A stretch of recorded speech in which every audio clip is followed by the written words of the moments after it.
Hello, hi. I've got to do this while I still have some semblance of daylight left.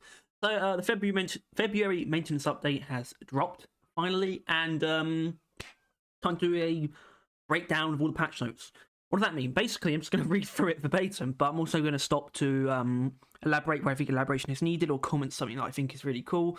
It's essentially a read through, but with my own insights. The value of that is up to you. I'm not going to tell you that that is of incredible value. Some interesting things to note. Very small update, and that's perfectly fine. I think for a while we've sort of been wanting them to be able to put something out that has a name that is an update but isn't very big at all, you know. And it really makes it feel like the previous maintenance update was a lot bigger, possibly than they had planned even. And this is more what we should have expected. Obviously, that's not the case because the last one was quite big. But this is very small. It really just focuses on technical things with something fun thrown in. And I think it's actually causing a reaction that is actually really unfair. And I'd like to discuss it at some point. I'm sure we'll get to it on the podcast, but more so possibly even in a video where we look at a lot of the comments on these Steam posts. There's some real idiocy to be found in it. It's actually quite entertaining, genuinely. Like someone who actually thinks this is 6 months worth of work, which is like just such horseshit in literally any context. It's like really bizarre because it's like, first of all, the road core thing, obviously working in road core, big, you know, obstacle. But the most recent update, there wasn't an update 6 months ago, you know. Season 4 was more than 6 months ago. The last maintenance update was only 3 months ago. So even then, this was a maximum of 3 months work, but even then it's like a couple of weeks. I'm pretty sure. I think this is only 2 weeks work at most. In fact, I think a lot of the work that they're doing on Deep Rock right now is actually for season 5. Based on what I've been seeing on the Discord and such. So it's just a really odd take that someone had. And even in that comment, they were like, "This is like pathetic for 6 months. This is like 2 weeks worth of work." And I was just thinking, yeah, you're right. It is 2 weeks worth of work. That's exactly what it is. It darn fool. Anyway, I got to get through the patch notes.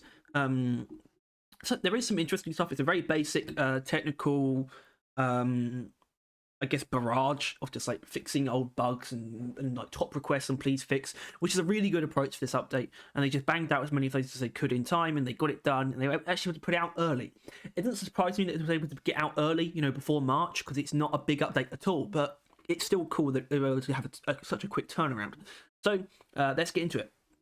This is also technically season 4 patch 14. I really wish this wasn't tied to season 4, but it technically is, and I don't know, I don't like that, but that's the way it is. Happy February maintenance update today. For this one, we focused on the bugs and issues that got the most community upvotes in our Please Fix portal. In case you haven't heard of that, it's the best way to report and document bugs you come across in-game. Okay, enough chit-chat, let's dive into the patch notes. With love, the Ghost Ship Crew. So this is teaser, which sort of shows off what the new beer does. The new beer is sort of like the fun little side thing that they added in the update. It's got some weight to it. It actually essentially adds a new mini-game, which will be fun to try out, I suppose. But it's, you know, it's just a fun little extra thing they've tagged onto a mostly technical update. So I'm not going to play the video. Actually, you know what? It's only 15 seconds.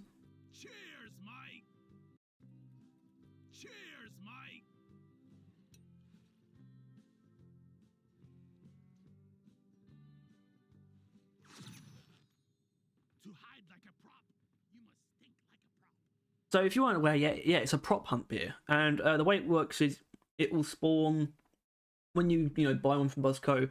I guess if you're on solo, it will only give you this one, but more than one player, the first beer will be this one, which turns you into the hunter, and the next, all the other beers will be, if it's 1 to 3, all the other beers will be prop beers. They'll turn you into a prop, and then you just go and hide, basically. Also, I'm pretty sure they did a thing in here, a clink. Hold on. Is that real? Oh no, it's not real. Okay, that's just them timing it and adding a little sound effect in. That's fine. Okay, introducing Hidden Dwarf beer. Okay, fun stuff first. We've got a brand new brew up in the Abyss bar. Next time you mosey on over to the bar, you'll find that Lloyd is ready to pour up a round of delicious Hidden Dwarf Double IPA. Indian Pale Ale, which confirms that India exists in the Deep Rock universe. Unless it's not India and it's actually Indiana. After teasing it last week, it's been fun to see everybody's speculations on what this beer does. Some people speculate it gives you barrel armor. It's not the case. It will never be the case because Robert the art director absolutely hates the barrel armor. It's never going to happen. Don't worry about it. Others guess that it transforms you into a barrel. This is partially correct because it can transform into a barrel. A few thought they'd heard the Heidengojik brewery name before. They have, sort of. So how can we, what does that mean? How can we describe this tantalizing new beverage? Well, to best experience the transformative flavour of Hidden Dwarf, we recommend you gather a few pals and order around together. You'll find that it starts a prop hunt mode on the space rig. Wink. Yeah, well there you go, that's it. Okay, so here's all the stuff. Obviously, like I said, not huge, but there's still some interesting stuff in here. Weapon tweaks and fixes. I think tweaks and fixes is appropriate. This really isn't weapon balancing. I wish there was some, but you know, it's just a purely technical update, and that's fine. I think they got it out as soon as they could, and that means there's just no fat. It's such a lean little update, and I kind of like that. Fixed hyperpropellant overclock working incorrectly with Tier 4A homebrew explosives mod. This mod was only supposed to affect the actual explosion, therefore these changes have been made to make it more clear. We'll see about that. There's been some confusion about this. The homebrew explosive mode has been changed to only affect radial damage on the weapon's projectile. Therefore, it should no longer affect upgrades that do direct damage, such as the spiky grenade modification or the direct damage of the hyperpropellant overclock, which it should. I don't see any good reason to exclude those aspects of the weapon from that mod. I think that doesn't make sense. Prior to the change, homebrew explosive had no effect on neither direct damage nor area damage. Okay, I understand now. I see where the confusion comes from, but I understand now. So previously, what homebrew powder would do when you equipped it with hyperpropellant is that it would just not do anything. Not only would it cease to affect, not only would it not affect the direct damage of hyperpropellant, it would also cease to affect the area damage like it's normally meant to. Now it doesn't touch the direct damage at all, and will correctly apply to the area damage, even in the context of hyperpropellant, which is interesting. I think it should be changed to affect hyperpropellant. I think that would be better. I guess it's not up to me though, but that's just my opinion. But I understand now. And that's not the only example of hyperpropellant, being better in some way. Better in quotes. Fixed a bug with the cryo cannon's Tier 5A fragile mod, where shattered enemies didn't die as expected on higher hazards. I think Laser Baby actually did talk about this at one point, how fragile it fails to meet a certain breakpoint with grunts. I think he put it down to, like, his assessment of it was that it's clearly not supposed to work like that. So hopefully this has corrected that, and fragile should now be a more attractive pick. I like fragile. I don't really use it though. I like it as a concept, I guess. I just wish it worked properly, and I think it should work properly now. Okay. Fixed a bug causing the Shard Diffractor's biomass converter mod to not work for clients, which obviously doesn't affect anything about me. Not only am I basically never a client, it also doesn't affect the build showcase that you're going to see tomorrow, in which I do use biomass converter and feedback loop. I was sorry, my mouth is really dry. I was sort of holding out on uploading the this week's build showcase in case it was affected by this update. Hasn't been, which is actually disappointing. I almost wish it was, but that's fine. Fixed a bug with the turret arc overclock where the electric damage bonus from the Gemini turrets didn't cause any additional damage when used with some other weapons. Okay, so what we mean is actually damage bonuses on other weapons, like the Shard Diffractor. Well, the Shard Diffractor is the only one that Engineer has that applies to that. And I've tried to use that before, and I thought it was working, and I guess it's not, but at the same time, it's really only useful for bigger enemies. And I don't actually think it's going to make turret arc any better. I still think turret arc is really, really bad. So this hasn't changed that. But, a fix is a fix. And in fact, in this case, it is technically a buff. But whatever.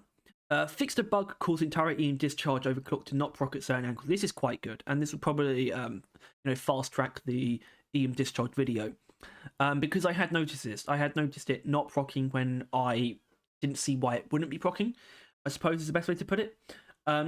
That's so easily just put down to me mistaking what I'm seeing, or it's just being a coincidence and it's not procking. It's a 50% chance, all that we're going to find out. Not exactly a 50% chance. So yeah, that should actually help quite a bit. And this is actually an interesting one too, which is technically it is an outright buff to the stubby, but it's obviously the result of a fix. Although it almost seems like it might have been intentional the way it was before. They just changed it to be this way, and they're treating it as if it was a bug. That's kind of an accusation of sorts. Not one you take seriously, but it is kind of interesting. So they fixed a bug that caused the stubbies upgraded capacitors mod to roll 2 proc attempts with a 25% chance instead of one roll 50% chance. Basically, now there's a higher chance to proc the electric effect. So yeah, it used to just roll 25% twice, which means I don't know how to put that in sort of mass terms, but instead of that, so which means there's a 75% chance to fail twice instead of a 50% chance to fail once, which does increase the chances, which is a direct buff to the stubby's electrocution, which will also buff both the turret mods as well. So this is actually quite good. It buffs electric arc as well, because the more chances to electrocute, the more the electric arc is going to proc. So this is actually quite a good change, genuinely. Well, now we get onto one of the bigger, more in-depth bug fixes, and this is for armor breaking and armor as a mechanic and armor breaking modifications, which is sort of like I would say is a little bit comparable to the electric changes in the last maintenance update, where they changed how electrocution worked in the sense that it can now affect any enemy or certain enemies. Like it was just oppressors and dreadnoughts, but they could now be affected by electrocution, and it had sort of this broad effect on electrocution as a mechanic, almost exclusively in the form of buffing every instance of electrocution in the game. This might have a similar effect on armor breaking, maybe. As discussed in the preview post, we've cooked up a few tweaks to make enemy armor behave more consistently and give more incentive to pick the armor breaking modification on your weapons. So my understanding, aside from the more specific changes, actually we'll get to it with the Praetorian. Right, so fixed a bug where projectiles for the deep core PGL, the Drak 25 and Hurricane could hit an enemy and break the armor, but not damage the enemy in the same hit. It's a big day for hyperpropellant enjoy. So what does this mean? Basically, how these examples of arm break used to work. Arm break in the context of a projectile weapon, which I suppose the bolt shark would be one if it had an arm breaking mod. The concept, what this means is that how it used to work is if you hit an enemy with one of these projectiles. Let's take the Hurricane, for example. You take the arm break mod on the Hurricane, it would break the armor correctly, but it would also completely eliminate damage that shot does. And now that's no longer the case. If the shot breaks the armor, it will also do the full damage to the enemy under the armor. It's going to be a noticeable buff for a lot of grenade launcher, Hurricane, and Drak builds. I'd say more specifically the Hurricane and the Drak, because frankly, I don't see this overtaking incendiary compound on the grenade launcher. I don't think it's going to change anything, which I think is quite unfortunate. It might feel good on some heavy hitter area damage builds, and obviously high propellant as well. But even high propellant feels really good with incendiary compound, especially with the ability to one-shot patrol bots and things like that. But who knows? Maybe it is actually noticeably good, and it probably will be when I think about armor breaking on high propellant, because it means you can hit a Praetorian specifically from any angle and obliterate it, which is good. Fixed a long-standing bug where heavy armor, as found on the Praetorian, did not scale in accordance with hazard levels. So what does that mean? Fixed where it did not scale according with hazard levels, which is it's actually going to be tougher to crack on a hazard 5 Praetorian than it used to be. But what it kind of means that it always used to be the same across all hazard levels. So I don't think it would be appropriate to say that every arm breaking mod has gotten better, but the whole mechanic has gotten more consistent. But there is another one, and I don't.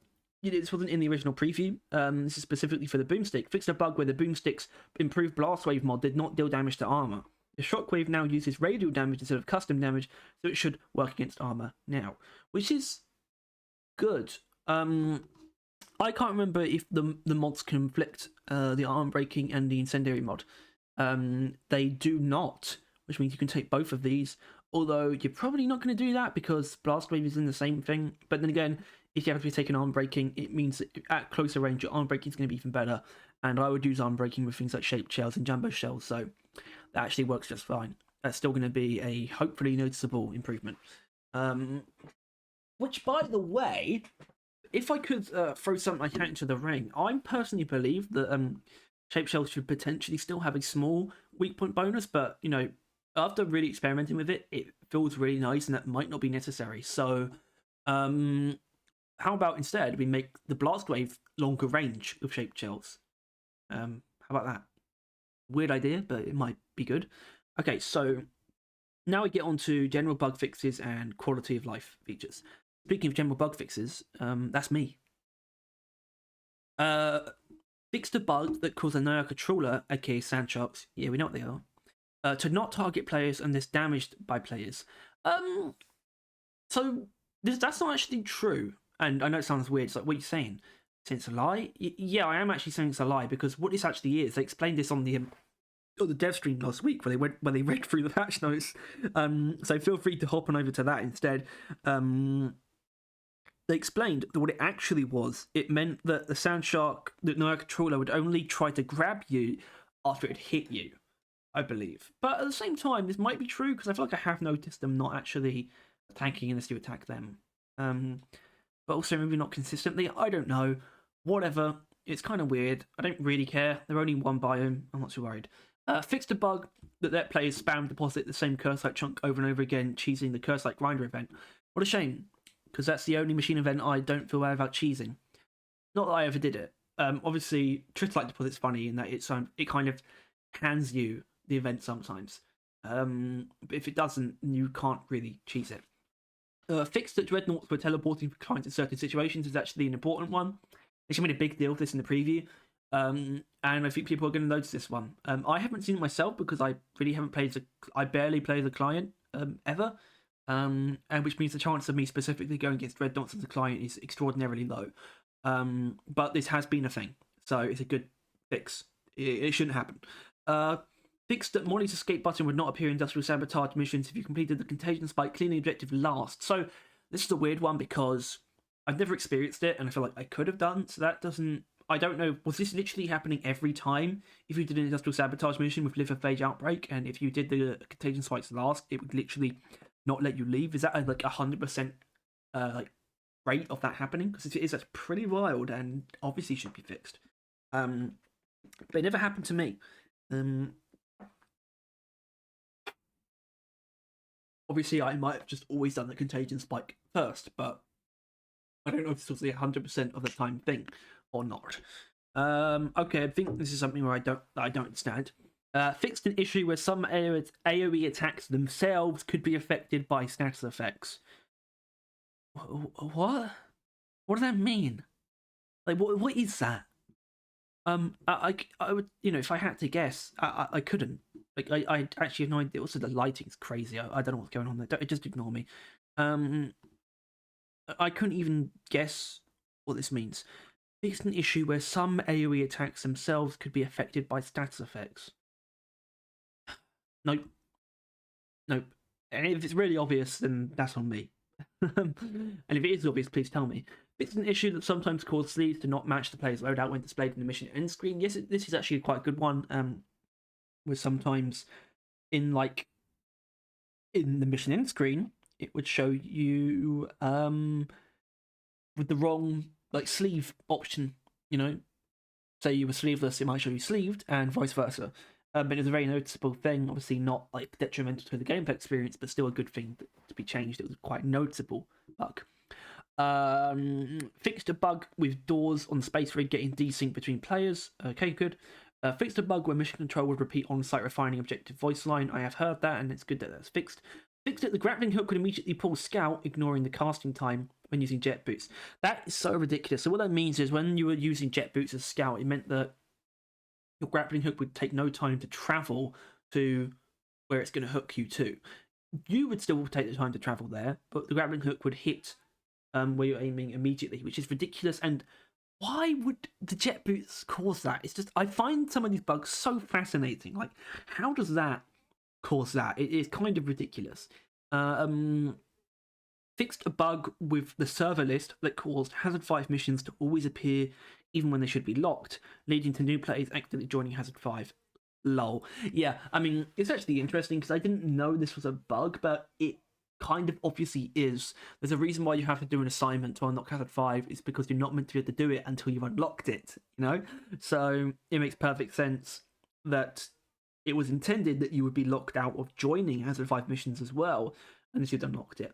And that'll be the case, which should reduce a lot of the greenbeards joining Hazard 5s.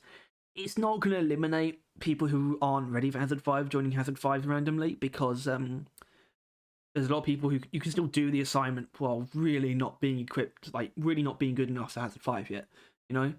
So it's not going to go away, but it should diminish that problem noticeably, even if not mostly. Fixed a bug that caused boss code skins and frameworks to appear in cargo crates instead of the lost packs as intended. Once again, it makes a bit more sense like that, for that to be made as a mistake. That doesn't, to me, but that's the thing. To me, that's not a bug. That's just an oversight. And that was a mistake. Like, that was a mistake that was made in developing that, in making the change, or, you know, whatever instance of development it was, where they're putting the Bosco skins from previous seasons into pre-existing loopholes. To me, this is just a mistake that's been corrected. Although cargo crates made sense to me because they were Bosco frameworks, so it's actually kind of interesting that it was intended to be in the Lost Packs, which is why I almost don't believe them. Obviously, this will bring down the cargo crate loophole slightly. Although Bosco skins and frameworks, yeah, skins especially, I wouldn't expect to be in cargo crate. So yeah, this is actually going to bring it down quite a bit. Not a huge amount. It's one of the smaller pools of items is the Bosco cosmetics, but still should be noticeable. Okay, my mouth is getting really dry now, so let's get this done. Although there is, once again, still some cool changes in here. Quality of life features. Experience earned for weapon maintenance skin rewards now carries over to other unlock levels. Now you can earn everything without having to check in and redeem stuff you've already unlocked. A more detailed description is available in the previous post. I can explain this pretty quickly. So, the weapon maintenance system launched in the last maintenance update. It's a tab that you can access through the season terminal, where you have like just a panel of all the different weapons in the game, from which you can earn weapon maintenance paint jobs by earning experience while using that weapon. You will always be earning experience for 2 weapons at a time, because it's just whatever you have equipped, and you'll get the experience of that mission added to whatever weapons you had equipped during that mission. It started at 25,000, then it goes up and up each time as you successively go through the current paint jobs that are available. There's one for every season so far. As it stood before this update, you would have to claim a maintenance paint job to be able to begin progressing the next one for that weapon. They've changed it so that you can now earn all the XP for all of the paint jobs for a given weapon, and then be able to claim them all at once, instead of having to claim it to then be able to earn the next one. You can now earn them all at once and then claim them all at once if you want, or any combination, basically.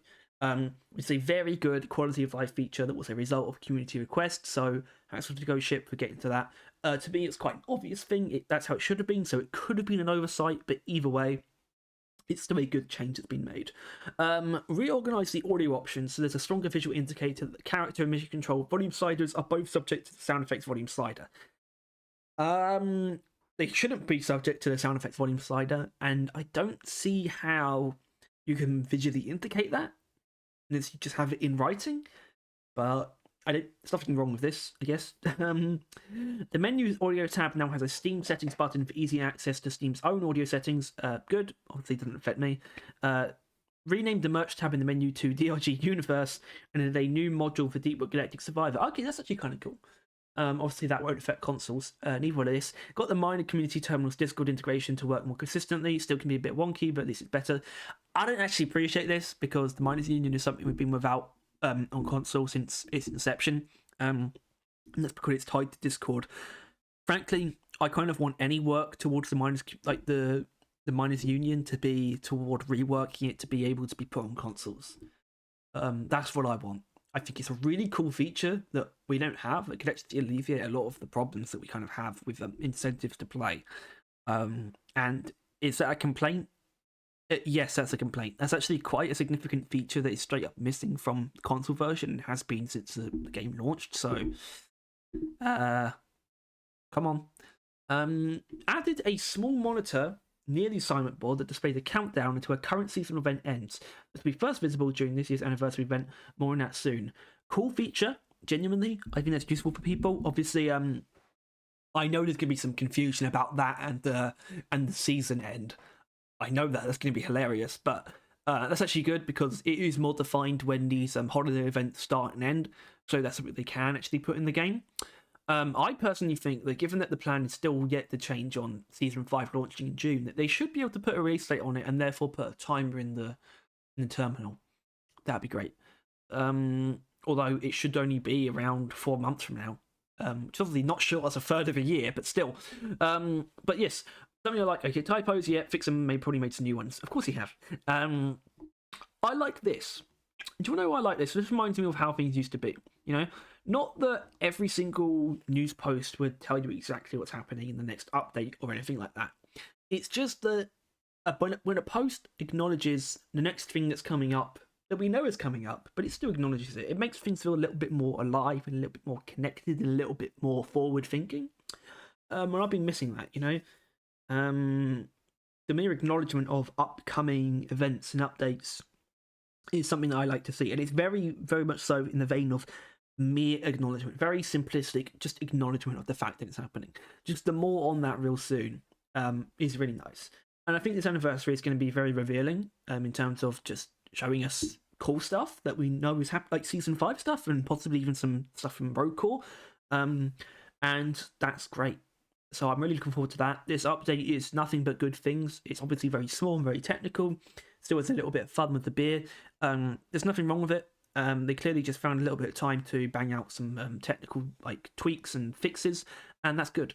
So I personally have no complaints, even if in general I want more from Deep Rock, which I think is fair. Like in general, I just want the big updates to come sooner rather than later. But there's nothing wrong with this at all. And the ability to put out like a package of fixes in a pretty quick amount of time is actually a very respectable position for Ghost Ship to be in, despite the fact that they're working on a new game. So yeah, good work, guys. I do wish there were some weapon balance changes. It'd be awesome if there was some time found for that in patches before Season 5. That'd be awesome. Probably not going to happen though. But either way, all good stuff. Kind of excited to get my hands on some stuff, especially armor breaking things. But aside from that, this has been the Patch Notes Breakdown. This has been Barrel Vision. If you enjoyed this, please make sure to like and subscribe. If you want to see more videos like this, if you want to stay on top of all patches and all news to do with Deep Rock and Road Core, hit the bell as well. And that's it. Thanks for tuning in. The lighting is absolutely ridiculous in my face cam, and I apologise for that. But I hope this was useful, and I'll see you next time with a build showcase tomorrow. So yeah, see you then.